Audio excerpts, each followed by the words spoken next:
दिल्ली के सीएम केजरीवाल का दावा, पिछले 6 साल में दिल्ली में 30% वायु प्रदूषण हुआ कम।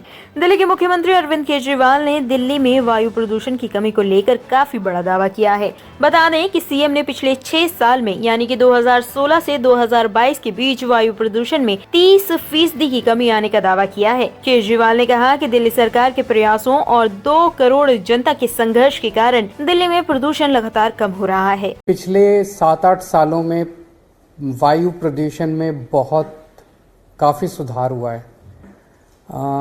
ये अपने आप में एक बहुत बड़ी बात है, बिकॉज़ पूरे देश में अगर देखें तो हर शहर में एयर पोल्यूशन की स्थिति खराब ही होती जा रही है।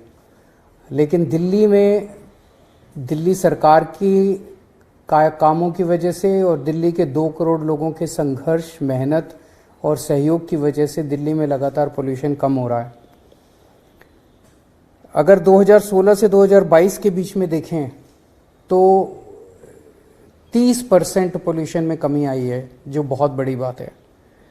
इसी दौरान 2016 में जो सीवियर कैटेगरी के दिन होते थे 365 में से वो 26 दिन सीवियर कैटेगरी होता था कि बहुत ज़्यादा पोल्यूशन होता था, 400 से ज़्यादा होता था एयर क्वालिटी इंडेक्स। ये 2022 में घट के केवल 6 रह गया है, जो बहुत बड़ी बात है। और अगर इन दोनों सालों में देखें तो वेरी पुअर और सीवियर दोनों मिला के, वेरी पुअर और सीवियर 2016 में 124 दिन होते थे, जो कि घट के लगभग आधे रह गए, 2022 में 72 दिन रह गए। अच्छी तरफ आए तो 2016 में सेटिस्फैक्ट्री, गुड और मॉडरेट 109 दिन होते थे। ये 2022 में बढ़ के गुड, सेटिस्फैक्ट्री और मॉडरेट 163 दिन हो गए। अच्छे दिनों की वो बढ़ गई है। ये सब हुआ, कई सारे स्टेप्स लिए हैं हम लोगों ने।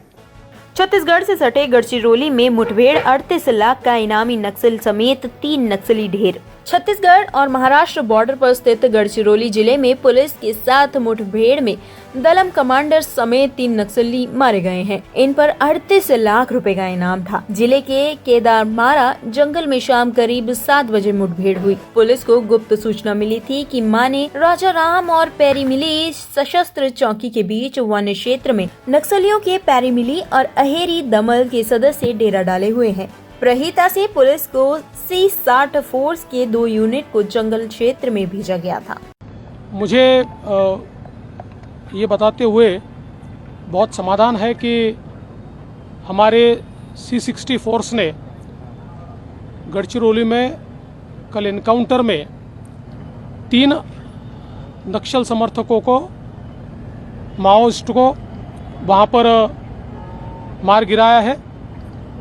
ये ऐसे लोग थे जिन्होंने कई लोगों की जान भी ली थी और बड़े पैमाने पर हिंसा फैलाने वाले, जिनके माथे पर पुरस्कार भी रखा हुआ था, ऐसे ये लोग थे जिनको कल एनकाउंटर किया गया है। मैं हमारे पुलिस का अभिनंदन करता हूँ। सुलह की गुंजाइश नहीं बची तो सुप्रीम कोर्ट तलाक मंजूर करेगा। पति पत्नी को नहीं करना होगा 6 महीने का इंतजार। सुप्रीम कोर्ट की संवैधानिक बेंच ने आज तलाक को लेकर अहम फैसला सुनाया है। कोर्ट ने कहा है कि अगर पति पत्नी के रिश्ते टूट चुके हों और सुलह की कोई गुंजाइश ही ना बची हो तो वह भारत की संविधान के आर्टिकल 142 के तहत बिना फैमिली कोर्ट भेजे तलाक को मंजूरी दे सकता है। इसके लिए 6 महीने का इंतजार अनिवार्य नहीं होगा। कोर्ट ने आगे ये कहा कि उसने वे फैक्टर्स तय किए हैं जिनके आधार पर शादी को सुलह की संभावना से परे माना जा सकेगा। इसके साथ ही कोर्ट यह भी सुनिश्चित करेगा कि पति पत्नी के बीच बराबरी कैसे रहेगी। इसमें मेंटेनेंस, एलिमनी और बच्चों की कस्टडी शामिल है। ब्यूरो रिपोर्ट, टीम तफ्तीश न्यूज।